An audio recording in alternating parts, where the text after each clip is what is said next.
La fraude au quota carbone, c'est quoi? C'est ça.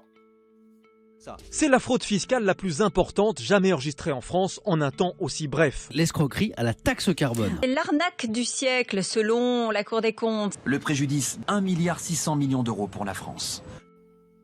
Mais alors, c'est quoi cette affaire sur les quotas carbone? Mais pour le savoir, il faut d'abord savoir ce que c'est les quotas carbone. C'est un système construit pour limiter les émissions à gaz à effet de serre en Europe. Du coup, chaque entreprise a un quota à respecter, qui est le plafond d'émissions fixé. Les entreprises peuvent acheter ou revendre des quotas selon leurs besoins. Mais alors, c'est quoi cette affaire sur les quotas carbone? Ce marché est censé favoriser les efforts pour moins polluer, car une entreprise qui émet moins peut revendre ses quotas. Ces échanges se font en ligne entre entreprises de différents pays européens, souvent via des intermédiaires. Le marché des quotas carbone était bien conçu sur le plan écologique, mais il manquait de rigueur sur le plan fiscal.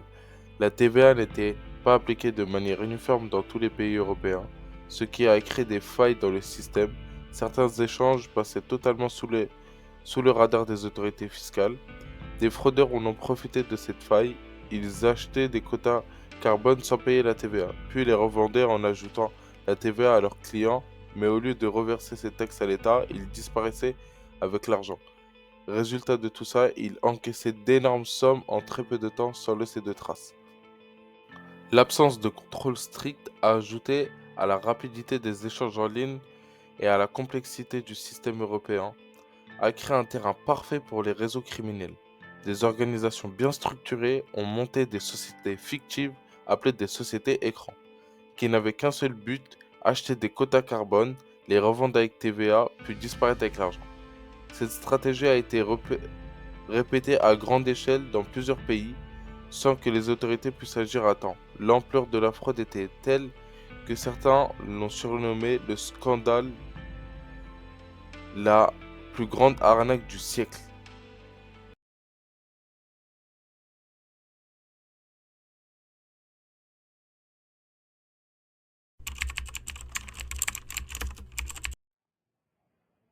La fraude à la taxe carbone s'appuie sur un mécanisme simple et efficace. Je vous explique. Imaginons, on prend une entreprise basée dans un pays de l'Union européenne. Je prends l'exemple de l'Allemagne. Elle achète des quotas de carbone sans payer de TVA. Pour le moment, rien d'anormal. Ensuite, elle revend ses quotas à une société française, en ajoutant 20% de TVA, ce qui faisait monter artificiellement le prix. Normalement, cette TVA, vous devez la reverser à l'État, sauf si cette société française disparaissait, en penchant ainsi l'argent. Ce cycle pouvait se répéter à l'infini, permettant aux fraudeurs d'accumuler des sommes colossales en un temps record. Lorsque les citoyens voient que des milliards peuvent être détournés sans conséquences immédiates, comme Marc Komouli, il a pris seulement 5 ans, alors qu'il a détourné près de 1,6 milliard d'euros avec son équipe. Cela renforce l'idée que l'État est incapable de protéger l'argent du public. Pendant que la classe populaire subissait la hausse des prix liée à la taxe carbone, certains s'enrichissaient en profitant des failles du système. Cette situation a accentué la défiance envers les politiques publiques et a alimenté un discours selon lequel la fiscalité ne serait qu'un outil injuste, favorisant certains groupes au détriment des autres. En 2008 et en 2009, ce système a permis de détourner près de 1,6 milliard d'euros en France. Pourtant, les autorités ont mis du temps à réagir. C'est pour cela que Marco Mouli et Arnaud Migran ont détourné près de 1,6 milliard d'euros. Ce qui a laissé aux fraudeurs l'opportunité de maximiser leurs profits avant que les failles du système ne soient corrigées. Ce manque de surveillance a révélé les faiblesses de l'État dans la gestion de la fiscalité environnementale et a renforcé le sentiment que les élites et les criminels pouvaient exploiter le système sans être inquiétés. Le marché du carbone européen a été détourné pour devenir le théâtre d'une fraude massive. Retour sur un scandale révélateur des limites de la régulation européenne. Le système d'échange de quotas carbone mis en place par l'Union européenne visait à réduire les émissions de gaz à effet de serre. Mais rapidement, des réseaux criminels ont repéré une faille, la TVA. Les fraudeurs achetaient des quotas dans un pays sans TVA, les revendaient dans un autre avec TVA, puis disparaissaient avec l'argent sans jamais le reverser à l'État. Un mécanisme sous le nom de carrousel à la TVA. Le scandale a mis en lumière un problème structurel, le manque d'harmonisation fiscale en Europe.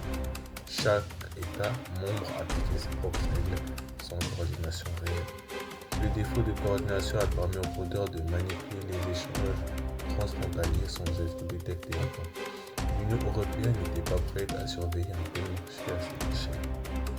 Face au scandale, l'Europe a réagi.